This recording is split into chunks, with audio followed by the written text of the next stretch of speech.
అండి, నేను Razia's healthy kitchen నుంచి ఈరోజు మన రెసిపీ వచ్చేసి నేతి మైసూర్పాక్ అండి.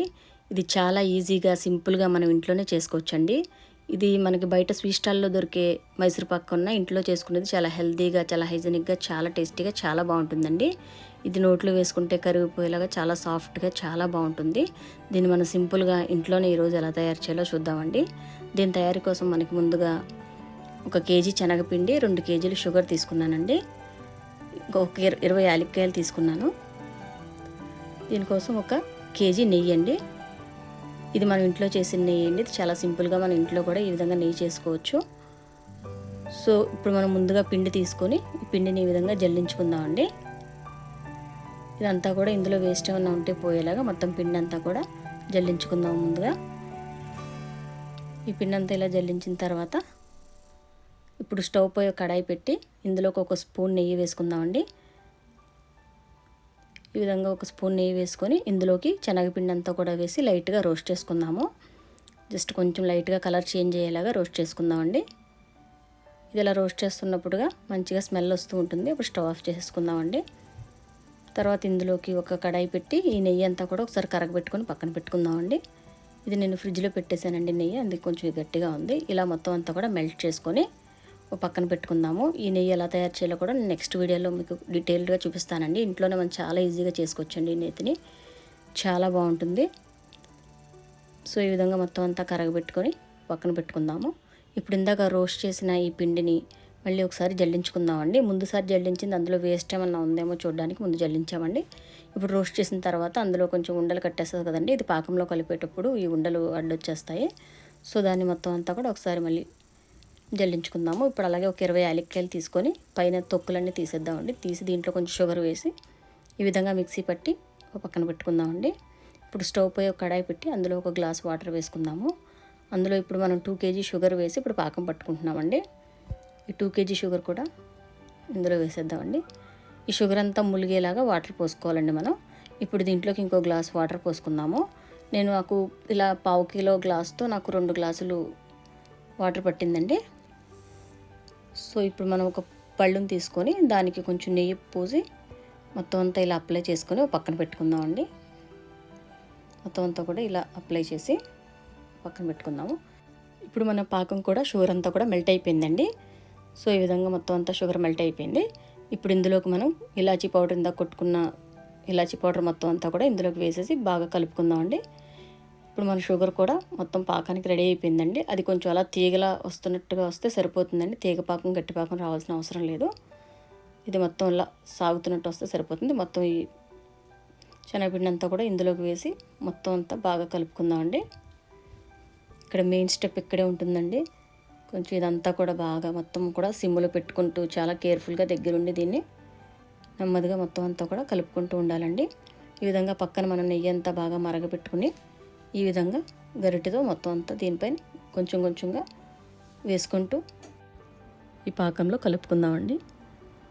మొత్తం నెయ్యి అంతా కూడా ఈ పిండికి పట్టేలాగా మొత్తం అంతా కూడా ఇలా కలుపుతూ మొత్తం సిమ్లో పెట్టుకుంటూ కొంచెం హై చేసుకుంటూ స్టవ్ని ఇలా కలుపుకుంటూ నెయ్యి పోసుకుంటూ ఈ ప్రాసెస్ని ఇలాగే కంటిన్యూ చేస్తూ మొత్తం అంతా కూడా పాకం కొంచెం దగ్గర పడేలాగా ఈ కన్సిస్టెన్సీ అంతా కూడా కొంచెం చేంజ్ అవుతుందండి. అంతవరకు కూడా మనం ఇలా వేస్తూనే ఈ నెయ్యి అంతా కూడా పక్కన స్టవ్ ఆఫ్ చేయకుండా బాగా నెయ్యిగానే మరిగిపోతే కొంచెం సిమ్లో పెట్టుకొని మొత్తం అంతా ఇలా పోస్తూ ఈ ప్రాసెస్ని ఇలాగే కంటిన్యూ చేయాలండి. మొత్తం అంతా ఈ పిండి అంతా కూడా ఈ నెయ్యిని అబ్జర్వ్ చేసే వరకు ఇలానే మొత్తం అంతా మిక్స్ చేస్తూ ఉండాలండి. ఇప్పుడు మనకు మొత్తం అంతా కూడా కన్సిస్టెన్సీ కొంచెం గట్టిగా వచ్చేసింది. సో ఇప్పుడు మనం ఫైనల్ స్టేజ్కి వచ్చేసిందండి ఇది. దీన్ని ఇలాగే మొత్తం మిగిలిన నెయ్యి అంతా కూడా వేసేద్దాము. మొత్తం కరెక్ట్గా దీనికి మనకి కేజీ నెయ్యి పడుతుందండి. మొత్తం కేజీ నెయ్యి కన్నా మీరు 100 గ్రాములు ఎక్కువ వేసుకున్నా పర్వాలేదు, కానీ కేజీకి తక్కువ మాత్రం వేసుకోవద్దు ఈ క్వాంటిటీకి. కరెక్ట్గా మొత్తం అంతా కూడా ఈ విధంగా కలుపుకుంటూ మొత్తం అంతా ఈ పిండి ఈ నెయ్యి అంతా అబ్జర్వ్ చేసుకునేలాగా మొత్తం అంతా ఇలా సిమ్లో పెడుతూ మొత్తం అంతా కూడా కలుపుకోవాలండి. ఇదే మెయిన్ స్టెప్ అండి. చాలా కేర్ఫుల్గా దగ్గరుండి దీన్ని చూసుకోకపోతే కిందంతా మాడిపోతుందండి. ఇది చాలా సిమ్లో పెట్టుకుంటూ చాలా కేర్ఫుల్గా వేసుకోవాలి. దీంట్లో ఇంక మొత్తం కంప్లీట్గా అయిపోయిందండి. మొత్తం మిగిలిన నెయ్యి అంతా కూడా ఇందులో వేసేసుకుందాము. సో ఈ విధంగా మొత్తం అంతా కూడా ఇందులో వేసి ఒకసారి బాగా మిక్స్ చేసుకుందామండి. ఇప్పుడు ఈ విధంగా మొత్తం అంతా కలుపుతున్నప్పుడు మనకి ఈ పిండి ఇంకా నెయ్యిని పట్టుకోదండి. ఇంకా మొత్తం అంతా కూడా ఈ పాకం అంతా కూడా అబ్జర్వ్ చేసేసింది. ఇంక ఈ విధంగా నెయ్యిని కొంచెం కొంచెం వదులుతూ ఉంటుంది. సో ఈ విధంగా ఇప్పుడు ఉన్నప్పుడే దీన్ని ఇప్పుడు మనం ఒక ప్లేట్లోకి ట్రాన్స్ఫర్ చేసుకుందామండి. మొత్తం అంతా కూడా ఫాస్ట్గా ఒక ప్లేట్లోకి ట్రాన్స్ఫర్ చేసుకుందాము. ఇందాక మనం నెయ్యి రాసి పెట్టుకున్న ఈ ప్లేట్లోకి మొత్తం పాకం అంతా కూడా ఈ విధంగా ట్రాన్స్ఫర్ చేసుకుందామండి. దాన్ని కదపకుండా అలా ఉంచేద్దామండి. ఒక 10 మినిట్స్ మాత్రం దీన్ని ఇలాగే వేసుకున్న తర్వాత ఒక పక్కన ఒక 10 మినిట్స్ వదిలేద్దాము. చాలా వేడిగా ఉంటుందండి ఇది. సో 10 మినిట్స్ అయిపోయిన తర్వాత ఇప్పుడు దీన్ని మనం ఈ విధంగా కట్ చేసుకుందామండి.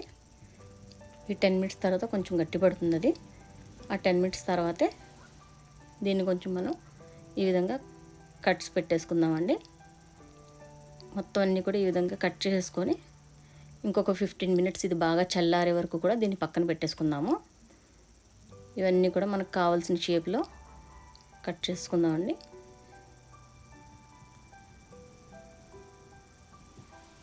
ఈ విధంగా మొత్తం కట్ చేసిందంతా కూడా చల్లారే వరకు పక్కన పెట్టేసి మొత్తం అంతా ఇది చల్లారిపోయిన తర్వాత ఇప్పుడు దీన్ని మళ్ళీ చూపిస్తానండి నేను. ఇది మనం నెయ్యి వేయడం పాకంలో మొదలుపెట్టిన ప్రాసెస్ కాడ నుంచి మనకి 40 మినిట్స్ టైం పడిందండి. ఇది స్లోగా చేసే ప్రాసెస్ కదండి, కొంచెం స్లోగానే టైం పడుతుంది. దీన్ని 10 మినిట్స్ ఇలాగే పక్కన పెట్టేద్దామండి. అది 10 మినిట్స్ అయిపోయిందండి. ఇప్పుడు ఇది మొత్తం అంతా కూడా చల్లారిపోయింది. సో ఇప్పుడు దీన్ని మనం పీసెస్ని సెపరేట్ చేసుకుందాము. ఈ విధంగా మొత్తం పీసెస్ అన్నీ కూడా తీసి సెపరేట్ చేసుకుందామండి. చూసారు ఎంత చాలా బాగా వచ్చినాయండి అసలు. ఇవన్నీ కూడా మనకు నచ్చిన షేపుల్లో కట్ చేసుకోవచ్చండి. ఇది మనకి పెద్ద సైజు కావాలన్నా చిన్నవి కావాలన్నా మన ఇష్టం వచ్చిన సైజుల్లో కట్ చేసుకోవచ్చు. చాలా టేస్టీగా చాలా బాగుంటాయండి. ఈ విధంగా మొత్తం అన్నీ కూడా ఒక ప్లేట్లోకి ట్రాన్స్ఫర్ చేసుకుందామండి. ఇంతేనండి, ఇవి చాలా బాగుంటాయి. ఇది తప్పకుండా మీరు ఇంట్లో ఒకసారి ట్రై చేయండి, చాలా బాగుస్తాయండి. సేమ్ ఇలానే ఇంట్లో కూడా ట్రై చేసి నాకు ఏ విషయం కామెంట్లో తెలియచేయండి. ఇవే క్వాంటిటీస్ తీసుకొని ట్రై చేయండి. మీరు ఎంత చిన్న క్వాంటిటీతో చేసినా కూడా సేమ్ ఇదే ప్రాసెస్లో తీసుకోండి. చిన్న గ్లాస్ తీసుకున్నా అదే చిన్న గ్లాస్తో నెయ్యి తీసుకోవడము, అదే చిన్న గ్లాస్తో షుగర్ తీసుకోవడం, ఎంత చిన్న క్వాంటిటీస్ తీసినా కూడా ఇలాగే చేయండి. సో ఈ వీడియో కానీ మీకు నచ్చినట్లయితే లైక్ చేయండి, మీ ఫ్రెండ్స్కి ఫ్యామిలీ మెంబర్స్కి షేర్ చేయండి, సబ్స్క్రైబ్ చేయడం మర్చిపోవద్దు. Thanks for watching. నెక్స్ట్ వీడియోలో మళ్ళీ కలుసుకుందామండి.